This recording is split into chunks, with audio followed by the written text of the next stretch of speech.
বিপুল পরিমাণে গাঁজাসহ বিলোনিয়া মহকুমার রাঙ্গামুড়া এলাকায় গ্রেপ্তার পশ্চিম জেলার 3 যুবক। ঘটনা সোমবার আনুমানিক সকাল 10টা নাগাদ। ধৃত 3 যুবকের নাম রঞ্জিত দেববর্মা, প্রসঞ্জিৎ ত্রিপুরা এবং অজিত ত্রিপুরা। 3 যুবকের বাড়ি পশ্চিম জেলার ত্রিবান্দাম এলাকায়। TR07D0421 একটি অল্টো গাড়ি করে ওই 3 যুবক গাঁজা নিয়ে সোনামুড়ার দিকে যাচ্ছিল। গোপন খবরের ভিত্তিতে বিএসএফ 130 নং বাহিনীর জওয়ানরা গাড়িসহ 3 যুবককে রাঙ্গামুড়া ব্রিজ সংলগ্ন এলাকা থেকে আটক করে।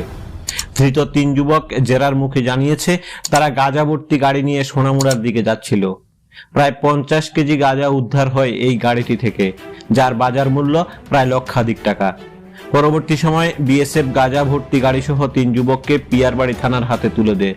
পুলিশ এনডিপিএস ধারায় মামলা নিয়ে সোমবারে পুলিশ রিমান্ড চেয়ে 3 যুবককে আদালতে পাঠায়।